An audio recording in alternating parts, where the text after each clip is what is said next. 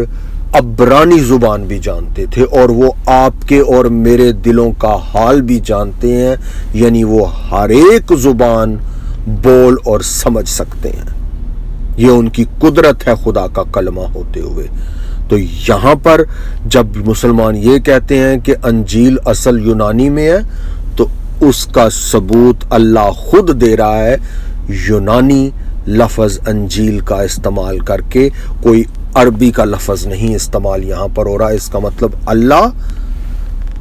جو یونانی انجیل ہے، گریک زبان کی انجیل ہے، گریک زبان کے مینوسکرپٹس ہیں انجیل کے، ان سب سے آپ کو شک دور کرنے کی بات کر رہا ہے، اور مسلمان ساری عمر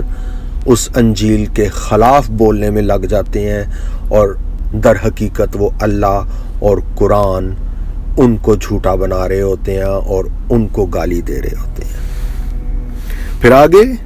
نمبر 8، 8ویں نمبر پر مسلمان جو بے عزتی اللہ اور قرآن کی کرتے ہیں، جانتے ہوئے نہ جانتے ہوئے، چاہتے ہوئے نہ چاہتے ہوئے، وہ یہ ہے کہ اللہ بڑے فخر سے بتا رہے ہیں کہ محمد کے پاس گناہ کرنے کا لائسنس ہے، کیونکہ میں نے اس کے گناہ اب کے، پہلے کے اور آئندہ ہونے والے سب گناہ معاف کر دیے ہیں۔ اب اللہ فخر سے یہ بیان کر رہے ہیں کہ محمد کے پاس لائسنس ہے گناہ کا، سب گناہ اس کے معاف جو آئندہ بھی کریں گے۔ تو اب مسلمان آگے سے کیا کرتے ہیں؟ مسلمانوں کا آگے سے جواب یہ ہوتا ہے کہ اگر کسی نے محمد کے گناہوں کی بات کی تو بس اس کا سر ڈین ڈین ڈین۔ تو یہ ان کی گالی، یہ ان کی بے عزتی اللہ اور قرآن کے خلاف ہوتی ہے اور کسی کے خلاف نہیں۔ مسلمانوں کو تو بڑے فخر سے محمد کے گناہوں کا ذکر کرنا چاہیے اور ساتھ یہ بتانا چاہیے ان کے پاس گناہ کا لائسنس ہے اور اللہ نے ان کے یہ سارے گناہ معاف کر دیے ہوئے ہیں، یہ گناہ یہ گناہ یہ گناہ۔ بڑے فخر سے محمد کے گناہوں کا ذکر کرنا چاہیے قرآن کی اس آیت کے مطابق، لیکن مسلمان حضرت محمد کے گناہ کی کوئی بات کرتا ہے تو اس کو فوری طور پر وہ دھمکیاں دیتے ہیں، بے عزت کرتے ہیں، گالیاں دیتے ہیں، ڈراتے ہیں، دھمکاتے ہیں۔ یہ سب دھمکیاں وہ اللہ اور قرآن 48:2 کو دے رہے ہوتے ہیں۔ پھر آگے دیکھ لیتے ہیں بے عزتی اور گالی نمبر 9 مسلمان جو اللہ اور قرآن کو نکالتے ہیں، وہ یہ ہے کہ اللہ کہہ رہا ہے کہ محمد تمام مسلمان مرد اور عورت ان کے بھی جو گناہ ہیں اس کی ذمہ داری بھی تجھ پر ہے، وہ تیرے کندھوں پر ہے اور تو نے ان کی معافی مانگنی ہے۔ یعنی اس کا مطلب یہ ہے کہ علی رضا اسلامک اویکننگ والے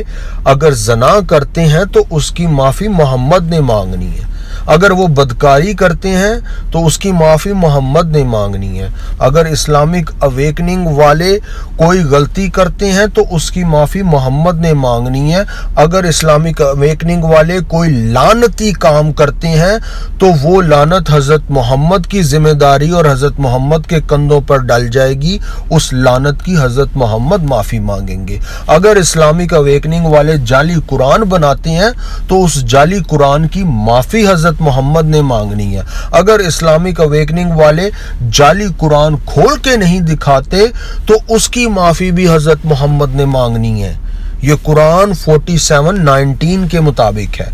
اور مسلمان ساری عمر کہتے رہتے ہیں کیسے ہماری لعنتیں محمد پر پڑ سکتی ہیں، جبکہ اللہ تو ڈال رہا ہے ہمارے گناہ، کیسے کوئی اور ان کی معافی مانگ سکتا ہے؟